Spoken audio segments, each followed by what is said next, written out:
tutorial cara menguji validitas dan reliabilitas menggunakan aplikasi SPSS.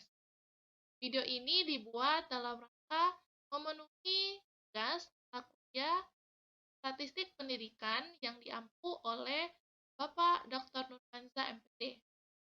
Baik, langsung saja kita mulai tutorialnya. Perlu teman-teman ketahui, uji validitas dan reliabilitas digunakan sesuai fungsinya. Adapun fungsinya atau tujuannya adalah validitas digunakan untuk mengukur tepatnya suatu instrumen atau soal. Sedangkan reliabilitas mengukur ketetapan instrumen atau soal yang dibuat atau yang diuji. Uji validitas atau reliabilitas kita memerlukan aplikasi SPSS. Aplikasi yang digunakan dalam SPSS itu bebas versinya, saya menggunakan versi 16. Selain itu, kita membutuhkan data yang ada di aplikasi Excel. Serta kita membutuhkan catatan untuk sebagai acuan interpretasi data yang telah kita temukan berdasarkan data output dari SPSS nantinya. Langkah-langkahnya adalah di sini ada data, nomor urut siswa, atau responden dari kuesioner atau soal yang telah dibuat.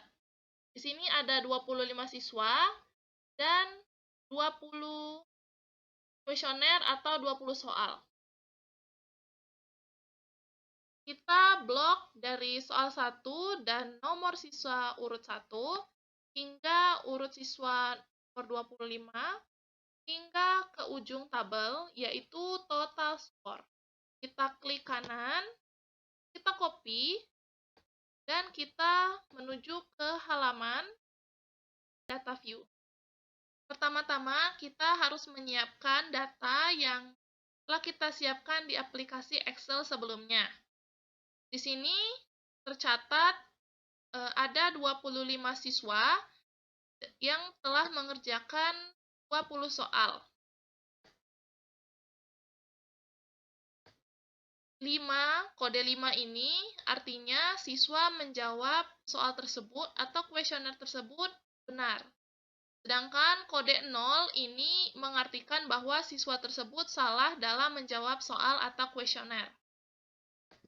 Untuk menguji validitas, kita diawali dengan memblok semua nilai ini dari soal 1 nomor urut 1 hingga urut 25 sampai total skor.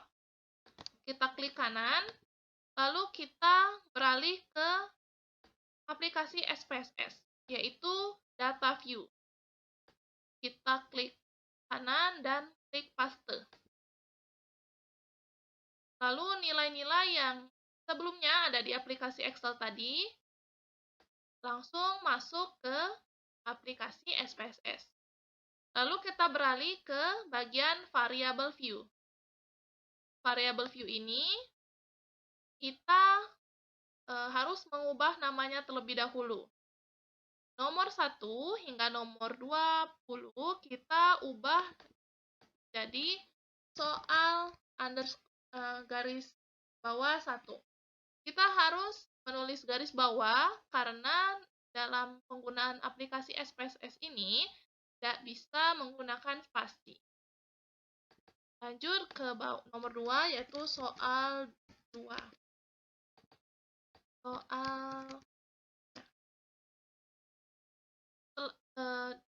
Kita tulis soal ini sampai soal ke-20. Dan bagian terakhir kita tulis total skor. Tidak lupa bagian desimal kita ubah menjadi 0. Setelah semua nama di bagian variable view ini terisi dan bagian desimal sudah kita ubah ke 0, kita balik ke data view. Lalu kita klik bagian Analyze, kita klik bagian Correlate, kita klik bagian Revariate.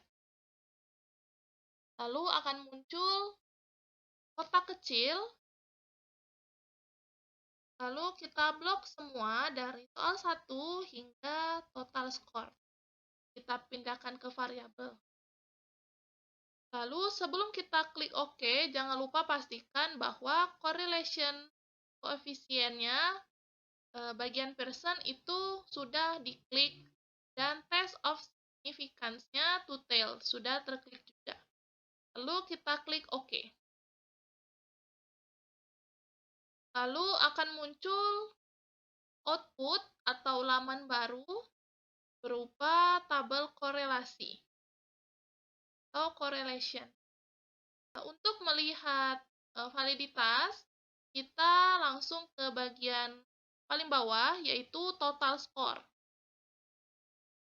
Untuk melihat apakah yang data yang diuji ini valid atau tidak, kita dapat melihat contoh nomor 1, ini adalah 0,446. Lalu kita beralih ke catatan kita ya teman-teman, yaitu di sini. Karena kita N-nya atau responden kita atau siswa kita yang diuji itu 25, maka kita langsung beralih ke bagian Airtable 25. Di sini kita baca dulu catatannya. Jika R kritis lebih besar daripada Airtable, maka dapat disimpulkan valid. Butir instrumen tersebut valid.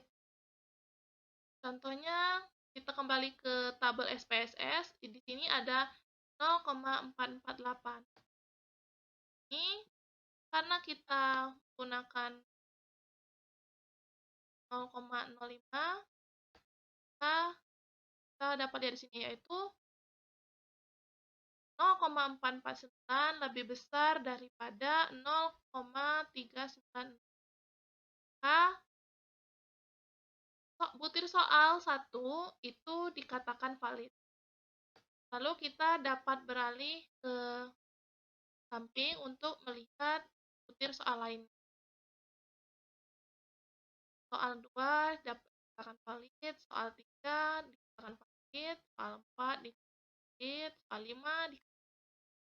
Nah, ini ada 0,001. Ini tidak bisa dikatakan valid atau tidak valid karena nilai 0,001 ini lebih kecil daripada Airtable. Seperti itu ya teman-teman, untuk mencari nilai validitas atau menguji validitas. Selanjutnya kita akan menguji reliabilitas menggunakan aplikasi SPSS. Reliabilitas ini digunakan untuk mengukur ketetapan suatu instrumen atau soal yang digunakan. Kita masih menggunakan data sebelumnya, yaitu data yang sama dalam menguji validitas sebelumnya. Nah, namun langkah-langkah dalam menguji reliabilitas ini cukup berbeda dari uji validitas tadi ya teman. Nah, kita langsung ke bagian Analyze. Lalu kita klik Scale. Lalu kita klik Reliability Analyze atau Analisis. Kita klik, lalu kita blok semuanya. Kecuali total score. Setelah terblok semua, kita pindahkan ke bagian item. Lalu kita jangan lupa bagian model ini terpilih yaitu bagian alpha. Lalu kita klik OK.